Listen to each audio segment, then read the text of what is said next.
Bueno, hermanos, a mí me gustaría compartir hoy un poquito acerca de un evento que ocurrió hace muchos años. A muchísimos científicos lo ponen en duda, pero lo pone la palabra y yo lo creo, y es el diluvio universal. Es esa historia en la cual, pues, dice la palabra que llovió 40 días y 40 noches y fue cubierta toda la tierra por, por el agua, ¿no? Por las aguas, y fue borrado de la faz de la tierra toda carne, excepto eso que Dios guardó, ¿no? Allí en el arca. Y lo podemos encontrar esta historia en Génesis capítulo 8, versículos 20 al 21. Génesis 8, 20 al 21. Específicamente ese es el versículo, bueno, en el capítulo, a partir del capítulo 6 en adelante, pues está toda la historia de Noé y en el... dos o tres capítulos más adelante cuenta toda la historia del arca, pero del diluvio, pero me gustaría centrarme en el capítulo 8, en los versículos 20 y 21, en estos dos versículos. Y dice la palabra, y edificó Noé un altar a Jehová, y tomó de todo animal limpio y de toda ave limpia, y ofreció holocausto en el altar. Y percibió Jehová olor grato. Esta parte, pues, es una de las partes finales de la historia. Y si recordamos, pues, la historia del diluvio, lo que os comentaba, comenzamos en el capítulo 6 y comienza diciendo que Dios ve la maldad, o Dios vio la maldad continua del hombre, ¿no? Y quién sabe qué clase de actos horribles estamos cometiendo los hombres en ese tiempo, ¿no? Yo creo que más o menos como hoy en día, ¿no? Hace tiempo vi por las noticias. Esto es muy famoso, ¿no? Una noticia que fue en su tiempo fue muy una conmoción en Colombia porque un grupo guerrillero o paramilitar, realmente no me acuerdo exactamente quién era, puso un collarín explosivo alrededor del cuello de una señora, y me acuerdo las fotos de la señora con su aparato aquí, ¿no? Con las típicas demandas que esta gente hace. Y yo pensaba, pero ¿cómo puede ser la gente tan mala, señor? Yo decía, ponerle un collar explosivo a una persona. Y hubo un tiempo hace unos años, no sé si os acordáis de todo este oleaje de advertencias de los grupos radicales islámicos en donde decapitaban a la gente ahí, hacían vídeos, ¿no? Y realmente, y hay muchísimas cosas que esta gente hace, ¿no? Pues ponían a la gente tirada en la calle y le pasaban un tanque de guerra por encima y los quedaban pues vivos, ¿no? Y yo decía, gente tan mala, señor. Yo, a mí a veces se me ocurren cosas malas, pero yo no creo que tengo tanta creatividad para hacer tanta maldad, de verdad. Y somos malos todos, ¿no? Pero es increíble la maldad de las personas, ¿no? Y, y dice la palabra que en esa oportunidad Dios sintió pesar de haber creado al hombre, le dolió en su corazón. Y dice la palabra que Dios dijo para sí, se dijo a sí mismo, voy a arrasar como quien borra o cancela algo de la faz de la tierra. Cuando mis niñas eran pequeñas, más pequeñas todavía, alguna vez Valeria sale con alguna joyita de estas, pero antes muchísimo más. Sobre todo Valeria, le gustaba mucho escribir en las paredes. Entonces cogía un rotulador o una crayola o lo que sea, o un lápiz, y donde ella veía una cosa blanca, pues allí escribía. A mí me da muchísima rabia que escriban en las paredes, ¿no? Dice yo, intentaba enseñarle, ¿no? Que son ahí están las hojas blancas para escribir, en las paredes no. Y todavía yo tengo la casa marcada por todos lados de autógrafos y dibujitos y te amo, papá, pero escrito donde no debe. Este, y a mí me da mucha rabia eso, muchísima rabia, muchísima rabia. O sea, ver una pared rayada a mí me molesta muchísimo sobremanera. Es una cosa que entre mis locuras tengo yo. Este, Y recuerdo que hace tiempo yo sabía que existía, pero no sabía que se utilizaba para eso, pues nunca se me había ocurrido. Hay una esponjita que se llama borrador mágico, ¿no? Que es el del calvo, ¿no? Y es una esponjita que se moja y borra allí las paredes. También están las de Mercadona y todos esos, marcas blancas y eso, pero la del calvo es bastante buena, la del Don Limpio. Y un día me dijeron, pues utiliza el borrador ese para borrar las rayas de las paredes, ¿no? Y lo probé y funciona bastante bien. Entonces pero si se pueden imaginar un poquito a Rocco allí borrando la pared, o sea, yo no estaba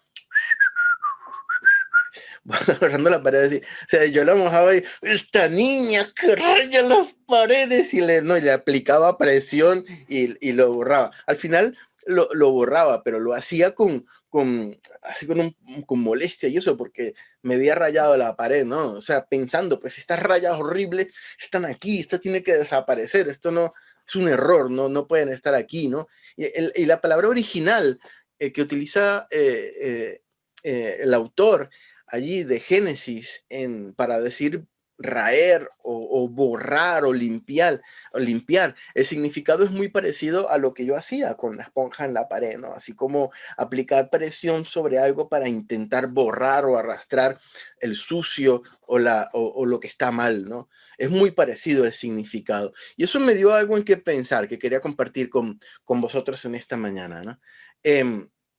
La Biblia dice que Dios no cambia, que no cambia ni él en su ser ni su manera de pensar.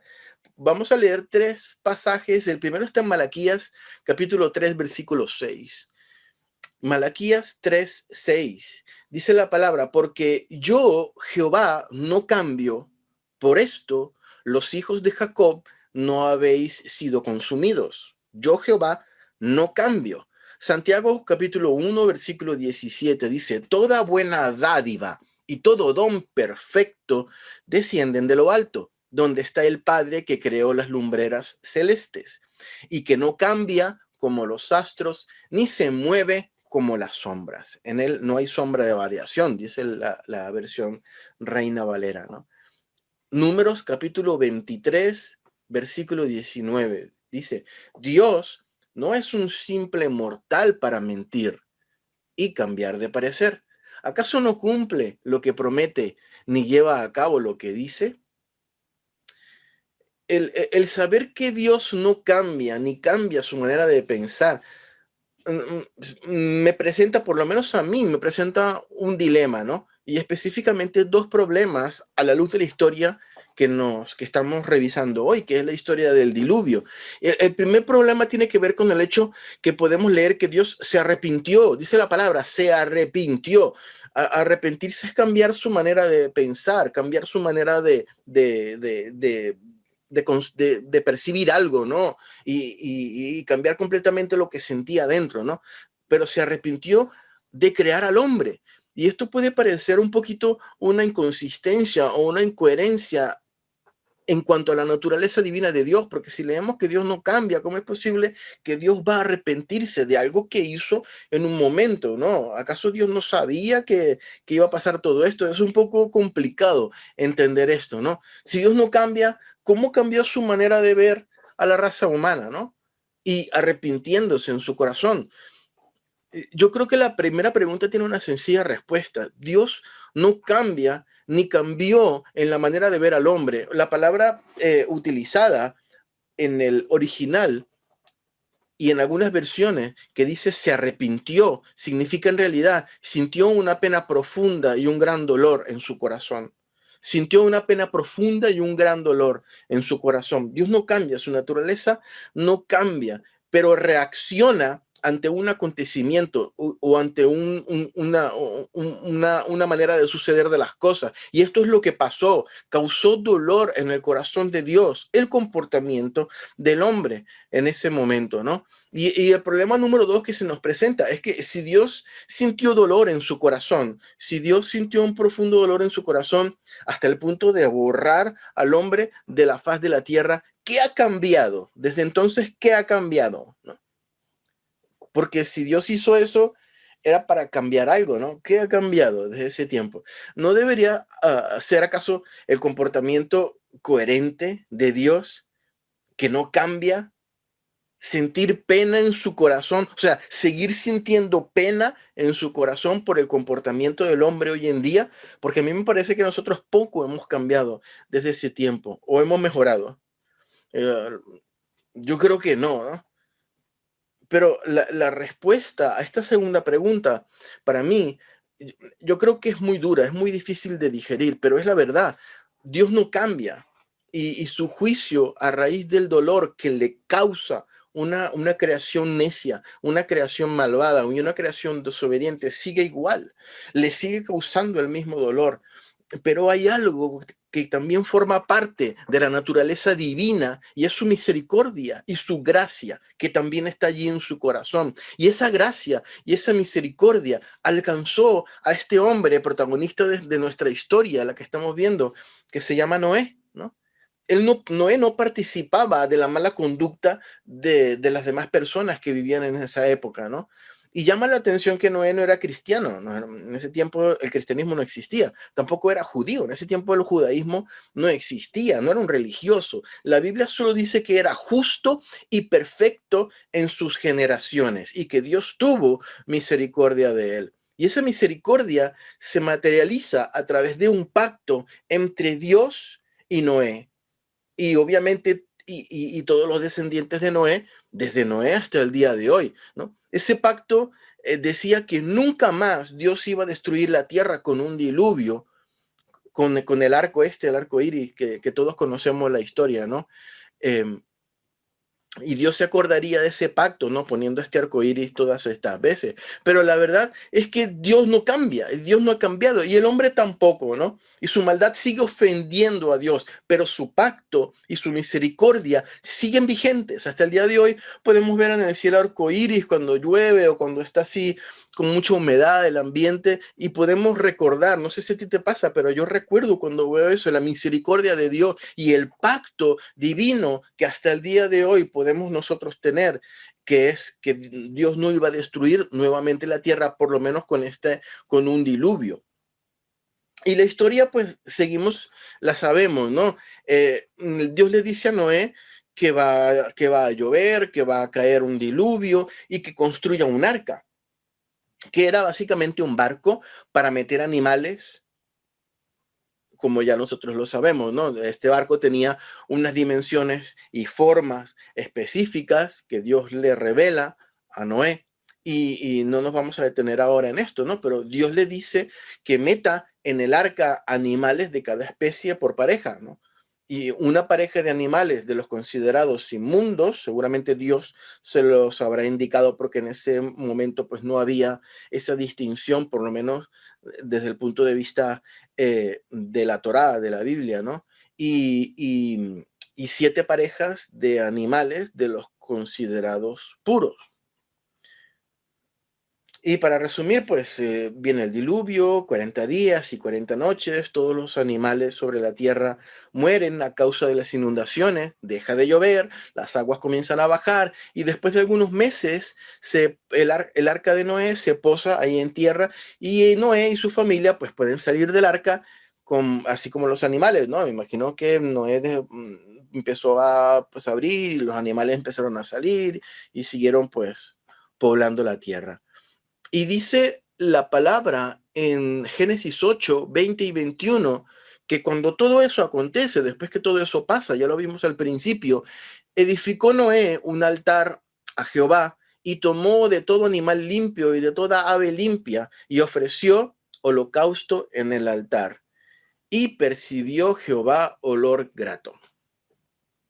La palabra dice que Noé edificó un altar. ¿Qué es un altar?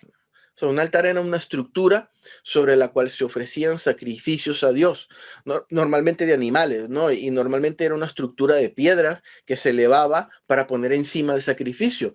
Y normalmente el sacrificio se quemaba, ¿no? Al final, ¿no? Y se solían levantar altares en momentos y en lugares específicos con especial significado por algo que Dios había hecho en ese momento en la vida de una persona o en la vida de un pueblo, ¿no? Un altar representa un momento y un lugar en nuestras vidas donde nos detenemos a reconocer la grandeza de Dios y ofrecemos algo que nos cuesta dar. Por eso se llama sacrificio, porque nos cuesta dar. Es algo que no es para mí, que es para Dios. Y a mí me gustaría resaltar algunas de las características del altar de Noé, porque son interesantes, ¿no? Eh, Basado pues en esta historia, la primera característica es quién ofrece el altar o quién construye el altar y quién hace el primer sacrificio, ¿no? Estamos hablando del protagonista de nuestra historia, que es Noé. La primera característica interesante de este altar es quién lo hace, quién lo construye, que es Noé. Y probablemente tú nunca lo hayas visto de esta manera, pero es gracias a Noé y a su conducta, a su vivir, a su manera de conducirse, que nosotros existimos como raza humana, porque Noé pasó ese filtro en ese momento y de allí pues siguieron las demás generaciones de personas, ¿no? Es por ello que a pesar de sus defectos, Noé es una persona digna de que le demos importancia como un siervo de Dios justo, ¿no? Porque gracias a él se ha materializado la gracia y la misericordia salvadora del Dios Todopoderoso. En segundo lugar, fue el primer altar, dice la palabra, ¿no? En la Biblia sí anteriormente se habían hecho otros sacrificios, pero es el primer altar que se menciona en la palabra, ¿no? Construido por el hombre para ofrecer sacrificio a Dios. Y lo curioso de esto es que no había instrucciones acerca de la construcción de altares, ¿no? No había leyes ni instrucciones sobre cómo levantar un altar y ofrecer sacrificios. A mí se me ocurre que probablemente esto haya sido una práctica extendida pues, en ese tiempo, ¿no? Pero nadie le había dicho a Noé, bueno, cuando salgas del arca es el momento propicio para hacer un altar y ofrecer sacrificio a Dios, ¿no? Y aquí cabe una pregunta, ¿cuáles son nuestros momentos, tus momentos, mis momentos propicios para construirle un altar a Dios? Nosotros tal vez esperamos ir a la iglesia o venir a la reunión o conectarnos en el Zoom para ofrecer adoración a Dios. O esperamos atravesar algún momento difícil, alguna dificultad para poder ofrecerle sacrificio a Dios. A veces cuando todo va bien, cuando aparentemente no hay problema, los altares en nuestras vidas, los altares de sacrificio brillan por su ausencia, ¿no? Solemos muchísimo dejar de orar, dejar de leer la palabra, dejar de ir a la iglesia, dejar de congregarnos cuando las cosas no nos van tan mal. Muchas veces, ¿cuántas veces nosotros hemos en la iglesia orado por personas que piden alguna petición, algún trabajo, alguna sanidad? Dios lo concede y esas personas nunca las volvemos a ver. O nos pasa nosotros mismos también. Nos metemos en un tiempo de oración porque tenemos alguna dificultad o algún problema. Dios responde, Dios contesta, salimos de esa situación y como que nuestra vida de oración decae, la lectura de la palabra también. Agradecemos al Señor, sí, pero se nos va pasando el tiempo y nos vamos más bien como relajando, como nos regocijamos en eso, pues ya no tenemos como tanta motivación para estar delante del Señor. Parece que tenemos que esperar un tiempo difícil para buscarle, ¿no? Y yo creo que es tiempo de que levantemos altares al Señor a cada momento de nuestras vidas, ¿no? Es tiempo de restaurar nuestro tiempo a solas con el Señor y de entender lo importante que es buscar su rostro a cada momento, no cuando nos va bien, sino también no cuando nos va mal, sino también cuando nos va bien, cuando aparentemente no tenemos ninguna dificultad. Yo sé que estos periodos son raros en nuestra vida, pero suelen pasar, ¿no? Si hay algo que Noé no tenía, creo yo, hermanos, era tiempo. Parece mentira, pero imagina salir de un barco y tener nada más y nada menos que la, la, el deber de repoblar la tierra, ¿no? De reconstruirla. Imagínate cómo estaba la tierra, todo lleno de barro, todo destrucción, todo destruido, ¿no? Yo creo que Noé podía haber dicho, bueno, Señor, para construir altares ahora, pues no hay mucho tiempo porque hay que barrer, hay que arreglar, ahí vemos que allí están los animales peleándose, hay que tirarlos para allá, hay que construir la casa porque ya todo está roto, ¿no? Él podría haber puesto como excusa que no tenía tiempo para altares. Y hoy en día, la verdad es que nos queda muy poco tiempo para hacer cosas. Yo lo digo por mí, a veces no tengo tiempo para absolutamente nada. Se me acaba el día ¡buah! Pero es que no he hecho nada, por favor, Señor, ¿no? Y Dios nos anima a que nosotros le busquemos, que saquemos tiempo para construir el altar, para construir altares a Dios. Punto 3. El altar de Noé representa un verdadero sacrificio. En el versículo 20 de Génesis capítulo 8 dice algo que a mí me llama muchísimo, muchísimo la atención. Dice, edificó Noé un altar a Jehová y tomó de todo animal limpio y de toda ave limpia y ofreció holocausto en el altar. Esta es probablemente una de las cosas que a mí más me llaman la atención de la palabra, ¿no? Donde yo siempre que lo leo me llevo las manos a la cabeza, porque si hay algo en ese momento que no sobraba específicamente, si hay algo que escaseaba en ese momento, pues eran animales, ¿no? Todos los animales que habían estaban metidos en el arca. Afuera no había nada, ¿no? Yo le podría decir, pero Dios le exige, podemos decir que Dios le exige a Noé sacrificar animales, ¿no? En ningún momento se lo exigió, por lo menos en la palabra no lo hice. Y yo me imagino, pues tal vez la mujer de Noé o los hijos, bueno, ahora voy a ofrecer un altar al Señor y voy a ofrecer aquí unos animales, pero sí, vamos a ver, ¿no? Pero sí, estos animales son preciosos, tienen que repoblar la tierra. ¿Cómo se te ocurre a ti que vas a ofrecer sacrificio? Y el Señor lo que me recordaba a través de esta historia es que este es el verdadero sacrificio. Aquí hay absoluta confianza en que Dios tiene control de todas las cosas, en que Dios va a encargarse de repoblar, de arreglarlo todo. Yo necesito levantar un altar de sacrificio temprano por la mañana. Yo lo necesito, ¿no? Si me queda, aunque diga, Señor, me queda poco tiempo, necesito dormir un poquito más porque, Señor, si no me voy a estar durmiendo, pues o voy a tener más sueño ahí en el trabajo y tengo tantas cosas que hacer, pero es ese espacio de tiempo que tengo que sacrificarle yo al Señor. Cuando yo creo que queda poco, cuando yo creo que todo eso es precioso, Dios sabe y tiene el control de todas las cosas, pero más nosotros necesitamos levantarle ese altar al Señor, necesitamos comprometernos con Él. Y qué duro, a veces, hermano, es apartar una hora y media, una horita, ¿no? Para venir a conectarse en el Zoom los domingos. Ya vemos que hoy tenemos poquitas personas y sin embargo, la iglesia no es ni siquiera que ir para la iglesia, no es ni siquiera, si quieres, no te pones pantalones, si quieres, no te duchas, si quieres, no te afeitas, ni te lavas los dientes, porque estás conectado en Zoom, nadie va a tomar en cuenta esas cosas, ¿no? Este, y sin embargo, hay poca gente que, que se sacrifica una horita, ¿no? Por venir a estar en la presencia del Señor, ¿no? Eh, qué tan difícil es, ¿no? No, qué locura, con lo rápido que se acaba el domingo, ¿no? Voy a tener que sacrificar una hora, 2 horas en tener que conectarme o en tener que ir a la iglesia, ¿no? ¿Cómo necesitamos, hermanos, levantar un altar de sacrificio en nuestras finanzas también, ¿no? Nuestro compromiso con la iglesia, en la parte del evangelismo, con nuestros hermanos, no altares impuestos, no altares de costumbre, no altares de modo, de que así lo hacemos siempre, o que así lo hacen todos, o es el altar que toca hacer, ¿no?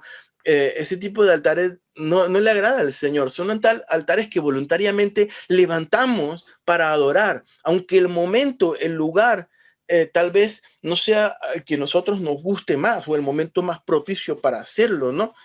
Y este tipo de altar, hermanos, tiene una consecuencia.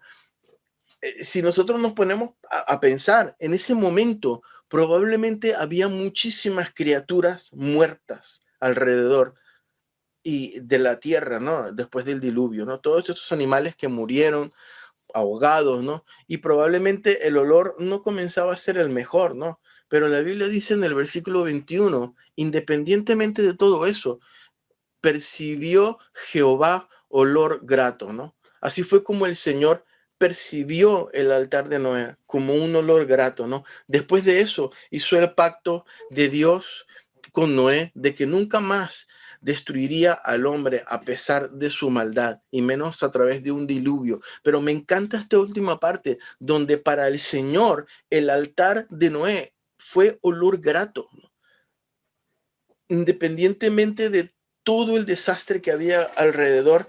Para Dios fue un olor grato lo que Noé estaba haciendo allí. Hermanos, que pueda, independientemente de que sea poquito tiempo que tenemos, de que sea duro el sacrificio que tenemos que hacer, levantar un altar para el Señor, para Él va a ser un olor grato. Y me imagino a Dios ahí arriba diciendo, ah, qué rico huele, porque es el corazón de mi hijo el que se está sacrificando allí, independientemente de todo lo que esté pasando alrededor.